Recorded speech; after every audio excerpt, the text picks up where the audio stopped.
오늘 말씀은 에스겔 17장 1절부터 10절까지 말씀입니다. 에스겔 17장 1절부터 10절까지 말씀입니다.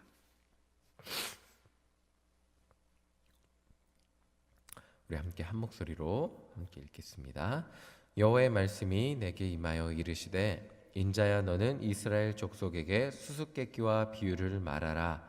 여호와께서 이같이 말씀하여 이르시되 색깔이 화려하고 날개가 크고 깃이 길고 털이 숱한 큰 독수리가 레바논에 이르러 백향목 높은 가지를 꺾되 그 연한 가지 끝을 꺾어 가지고 장사하는 땅에 이르러 상인의 성읍에 두고 또 그 땅에 종자를 꺾어 옥토에 심되 수양버들 가지처럼 큰 물가에 심더니 그것이 자라며 퍼져서 높지 아니한 포도나무 곧 굵은 가지와 가는 가지가 난 포도나무가 되어 그 가지는 독수리를 향하였고 그 뿌리는 독수리 아래에 있었더라.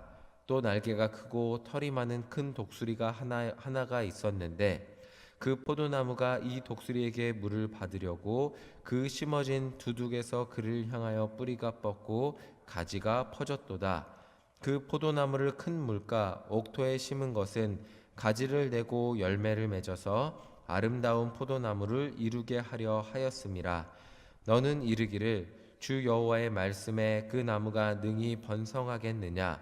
이 독수리가 어찌 그 뿌리를 빼고 열매를 따며 그 나무가 시들게 하지 아니하겠으며 그 연한 잎사귀가 마르게 하지 아니하겠느냐. 많은 백성이나 강한 팔이 아니라도 그 뿌리를 뽑으리라. 볼지어다 그것이 심어졌으나 번성하겠느냐. 동풍에 부딪힐 때에 아주 마르지 아니하겠느냐. 그 자라던 두둑에서 마르리라 하셨다 하라. 아멘.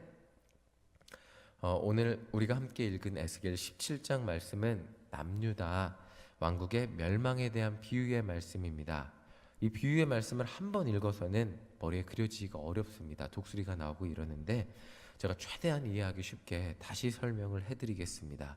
우리 3절부터 다시 한번 읽어보겠습니다. 3절 함께 읽어보겠습니다. 여호와께서 이같이 말씀하여 이르시되 색깔이 화려하고 날개가 크고 깃이 길고 털이 숱한 큰 독수리가 레바논에 이르러 백향목 높은 가지를 꺾되. 자, 오늘 말씀에 독수리 두 마리가 등장을 해요. 자, 독수리 두 마리를 기억하시면 됩니다. 첫 번째 독수리는 색깔이 화려해요. 그 뒤에 수식어가 많은데 색깔이 화려하고 큰 독수리예요. 이 독수리는 유다를 멸망시키는 강대국 바벨론을 상징합니다. 색깔이 화려하고 크죠. 강대국을 얘기합니다. 그리고 다른 한 마리 독수리가 조금 이따 등장하는데 이 독수리는 그냥 날개가 커요. 이 날개가 크고 많은 독수리, 깃털이 많은 독수리, 이 역시 강대국을 상징하겠죠. 애굽을 상징합니다. 자, 독수리 두 마리를 기억하시면 된다 그랬어요. 깃털이 많고 화려한 독수리는 바벨론이에요. 그리고 그냥 큰 독수리, 깃털이 많은 독수리는 애굽입니다.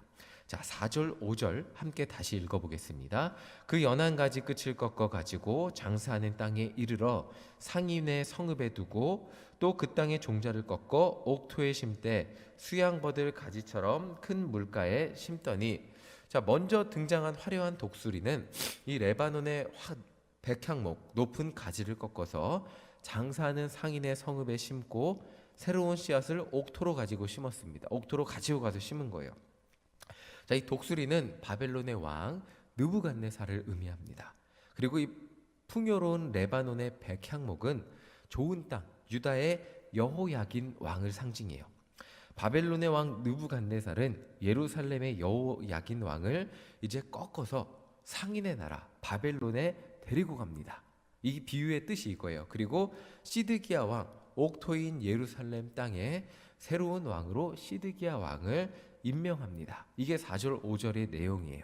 역사적 내용이죠. 그리고 6절 또 읽어보겠습니다. 그것이 자라며 퍼져서 높지 아니한 포도나무 곧 굵은 가지와 가는 가지가 난 포도나무가 되어 그 가지는 독수리를 향하였고 그 뿌리는 독수리 아래에 있었더라. 자, 그러니까 이제 이 포도나무는 시드기야를 그러니까 예루살렘에 심은 씨앗을 의미해요. 이 씨앗이 자랐더니 포도나무가 됐습니다. 자, 저는 포도나무를 한번 본 적이 있는데 포도나무 키가 어떻죠? 저만 하더라고요. 그렇게 크지 않더라고요. 이렇게 꺾여갖고 이 독수리 밑에 포도나무를 비유하는 이유가 뭐냐면 높게 높게 넘어가는 나무가 아니고 이렇게 작은 키에서 멈추는 나무를 의미했습니다. 그러니까 독수리 밑에서 그 다스림을 받고 있는 키 작은 나무를 의미했어요. 자, 시드기야 왕은 크게 자랄 수 없는 포도나무로 자랐다는 것을 의미합니다. 이 독수리인 바벨론 왕의 통치 아래서 힘없고 작은 포도나무로만 있는다면 나라는 멸망하지 않고 포도나무의 열매가 뭐죠? 그래도 이게 나는 포도나무요 너희는 가지니 이렇게 얘기하시잖아요. 이게 굉장히 융성함을 의미하기도 하고 기름진 것을 의미하기도 합니다. 그러니까 힘이 없는 것을 견디기만 한다면 그 포도나무의 아름다운 열매를 맺으며 살아갈 수 있을 것이다. 안전할 것이라고 말하고 있는 비유입니다. 그런데 문제가 생깁니다. 그것이 7절인데 7절 읽어보겠습니다. 또 날개가 크고 털이 많은 큰 독수리 하나가 있었는데 그 포도나무가 이 독수리에게 물을 받으려고 그 심어진 두둑에서 그를 향하여 뿌리가 뻗고 가지가 퍼졌도다.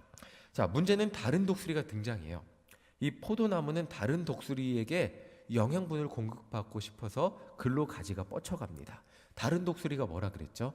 애굽이라 그랬잖아요. 그러니까 하나님은 지금 바벨론에게서 이제 에너지를 공급받고 영양분을 공급받으라고 그곳에 심겨지게 독수리의 보살핌을 받게 만들었는데, 자, 지금 이 포도나무는 그 독수리의 다스림이 싫어서 다른 곳에 가지를 뻗치고 있습니다. 자, 그 결과가 9절입니다. 9절 함께 읽어보겠습니다. 너는 이르기를 주 여호와의 말씀에 그 나무가 능히 번성하겠느냐? 이 독수리가 어찌 그 뿌리를 빼고 열매를 따며 그 나무가 시들게 하지 아니하겠으며 그 연한 잎사귀가 마르게 하지 아니하겠느냐? 많은 백성이나 강한 팔이 아니라도 그 뿌리를 뽑으리라.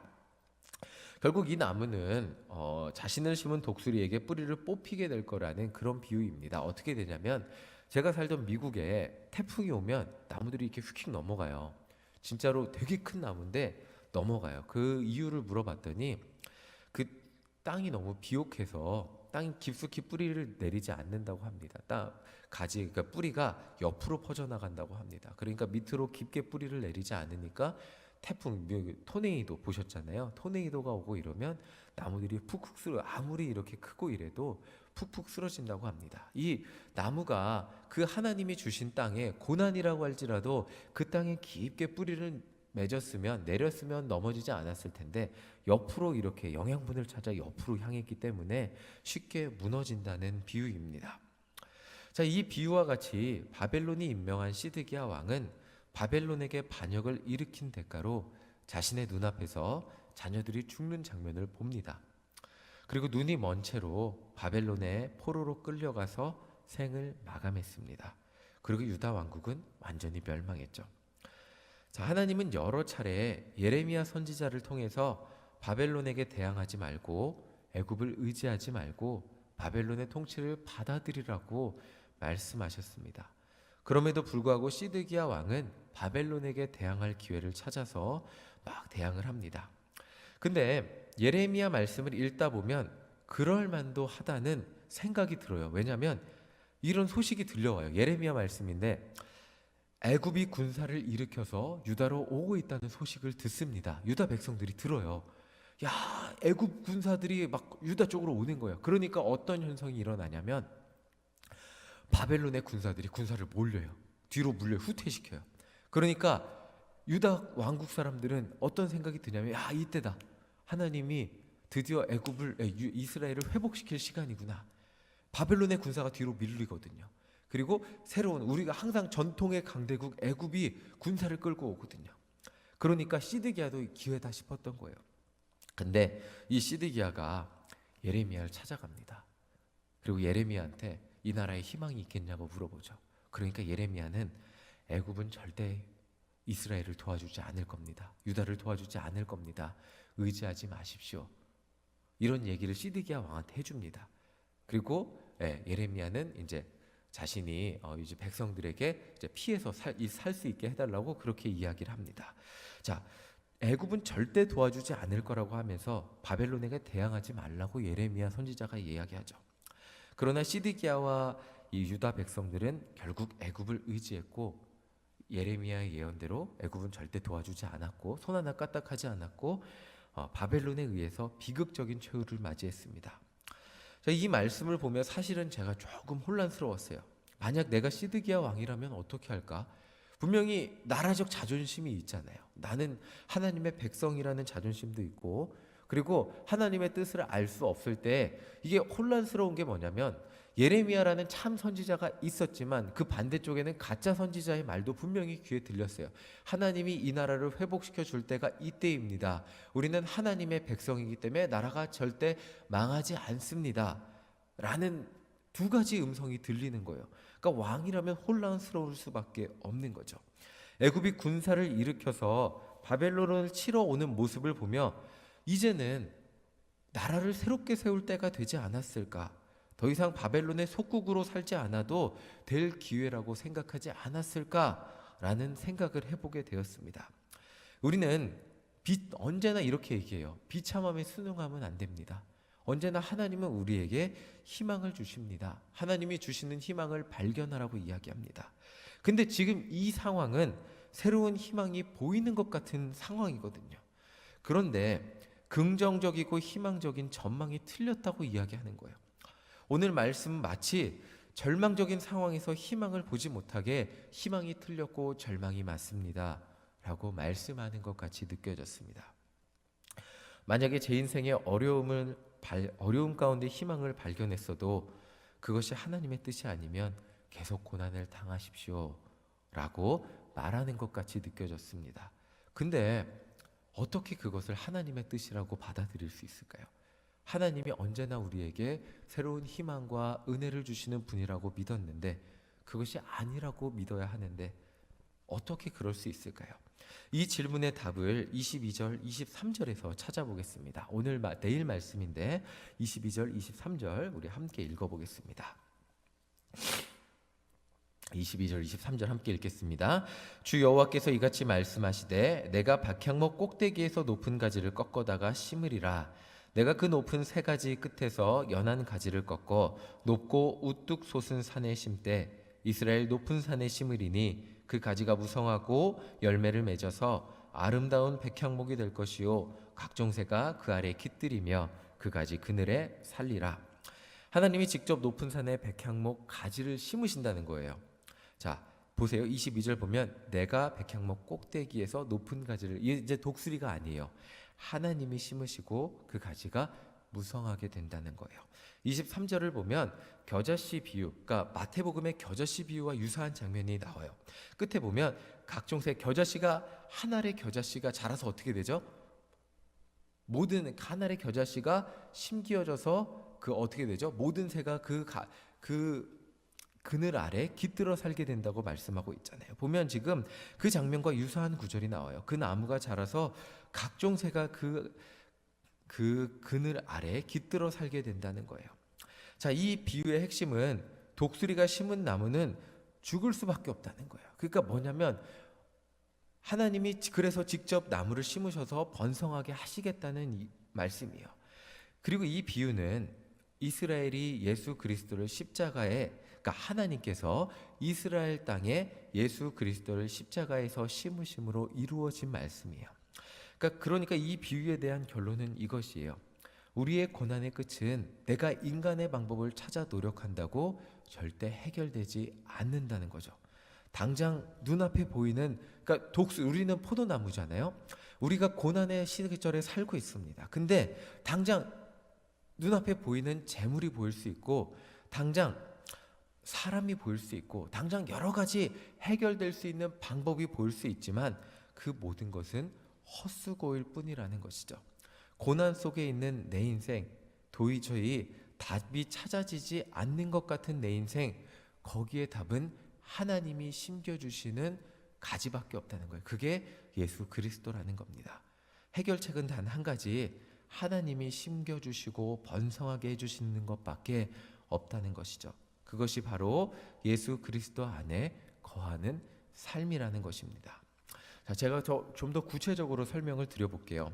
제가 미국에서 학교 졸업을 하고 단독 목회를 하게 됐어요.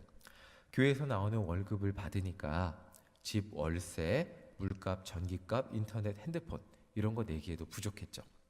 근데 그때 지아가 막 태어났을 때였습니다. 첫째 아이가 뭐 100일도 안 돼, 100일 될 시점이었나? 예, 정말 막막함에 이렇게 기도를 했어요. 하나님, 저 갓난 아이를 데리고 어떻게 삽니까? 이렇게 기도를 했어요. 그때 보였던 것들은 눈앞에 보였던 것들이 정말 많았어요. 그 어떤 것들이었냐면 큰 교회 목사님 아버지, 그 아버지 잘 만나서 지원받는 전도사님들 아무 걱정이 없더라고요. 그리고 장인어른 잘 만나서 아버지 장인어른이 건설회사 사장이에요. 그래서 지원받는 전도사님들, 아니면 미국에서 후원 받을 방법을 찾아서 지원받는 사람들 이렇게 봤습니다.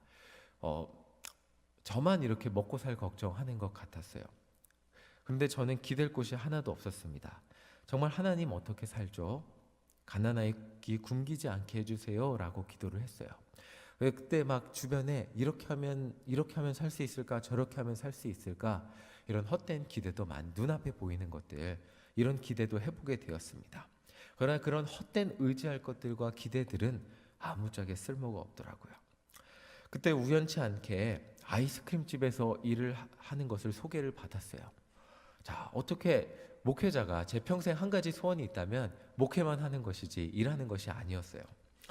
어떻게 목회자가 아이스크림 집에서 일을 하게 될까 고민이 많았어요. 이제 일하는 게 진짜 하나님 뜻일까? 목회만 하는 게 하나님 뜻이지 않을까? 마치 이 포도나무가 이렇게 낮아지는 경험을 한 것처럼 저도 아이스크림 집에서 소개를 받고 뭐 어쩔 수가 없잖아요. 100일 된 아이를 키우려면, 그래서 어쩔 수 없이 아이를 키우기 위해서 일을 하게 되었습니다. 그리고 그 전까지 경험하지 못했던 일들을 그곳에서 많이 경험하게 됐어요. 뭐 생활 영어, 남들이 이제 고급 영어라 그러죠. 학교에서 배우면 고급 영어만 배워요. 근데 그곳에서 이제 그냥 남들이 쓰는 영어, 또 애들이 이제 고등학생들이 쓰는 영어도 배우고 인종차별도 당하고 뭐 별의별 일들을 다 겪으면서 정말 많이 낮아지게 되었습니다. 그 낮아짐의 결과 지금 일신교회 사역이 얼마나 행복한 것이고 감사한 것인지 깨닫게 되었습니다. 때로는 포도나무와 같이 작은 키로 살아야 되는 순간이 우리 인생에 찾아옵니다. 세상에 그 어떤 것도 도움이 되지 않을 때가 있습니다. 아이스크림 집에서 일하면서도 그곳에서 그만하고 싶어갖고 눈에 보였던 것들이 정말 많습니다. 다른 분들은 뭐 이렇게 편하게 사는 모습을 보면서 나도 저렇게 살면 되지 않을까. 그러나 저에게는 허락되지 않는 것들이었습니다. 하나님이 예레미야 선지자를 통해서 유다 백성들에게 허락하신 것은 바벨론에게 포로 생활을 하는 고난의 순간이었습니다. 그러나 그 순간을 잘 참고 견딘다면 분명한 회복의 순간이 있을 것이라는 약속이었습니다. 그런데 그들은 그것을 견디지 못하고 반역을 했습니다. 그 반역의 결과 유다라는 나라는 완전히 멸망했죠. 그 낮아짐의 순간에서 이스라엘 백성들이 실패했다 할지라도 하나님은 또다시 70년이라는 시간 후에 이스라엘 백성들을 포로에서 회복하게 하셨습니다. 이 말씀이 우리에게 이야기해 주는 것은 낮아짐의 순간에서 더 이상 참지 못하고 세상의 재물을 의지하고 세상의 권력을 의지하고 때로는 다른 것들을 의지한다 할지라도 우리가 실패한다 할지라도 하나님은 우리의 힘이 되어 주신다고 말씀하고 계시는 겁니다. 여전히 하나님은 우리의 능력 되시고 도움 되셔서 우리를 포기하지 않으시고 결국에는 회복해 하실 것이라는 말씀입니다. 오늘이 고통스러워도 답은 하나밖에 없습니다. 결국 어떻게 되냐면 우리 눈은 계속 고난 가운데 우리 눈은 계속 사방을 살펴서 다른 것들을 살핍니다. 그러나 오늘이 고통스러워도 답은 하나밖에 없다는 것을 깨달을 때까지 하나님은 우리를 계속해서 깨닫게 하십니다. 답은 무엇이죠? 예수님을 의지하는 것. 중요한 게 뭐냐면 고난받지 않고 평안히 사는 게 중요한 것이 아니라 삶의 어떤 순간에도 예수님의 십자가를 의지하며 사는 인생이 되는 것이잖아요. 하나님은 우리에게 고난을 주셔서라도 예수님의 십자가를 의지하며 사는 인생이 되기를 원하시는 겁니다. 바로 그 순간에 우리의 고난은 끝이 나게 되어 있는 것입니다. 우리 눈에 보이는 수많은 방법들을 내려놓고 진정 우리 마음으로 예수님만 의지하시기 바랍니다. 때로는 낮아져도, 때로는 언제까지 참아야 하는 생각이 들어도 하나님은 결국 예수님만을 의지하게 만드시고 우리가 그것으로 인하여 열매 맺게 하실 것입니다. 그 순간까지 성령의 열매 중에 뭐가 있죠? 오래 참으며 예수님만을 의지하는 우리 모두가 되시기를 간절히 소망합니다. 우리가 진심으로 재물이 아니고 진심으로 예수님만 의지할 때 예수님은 우리에게 그것으로 인하여 진짜로 세상 가운데 승리하는 은혜를 베풀어 주실 것입니다. 이 시간 기도할 때 예수님만 의지하는, 기도하고 났으면 세상 그 어떤 것도 두렵지 않은, 예수님을 의지하기 때문에 세상 그 어떤 것도 걱정하지 않는 참된 믿음의 사람 되시기를 간절히 소망합니다.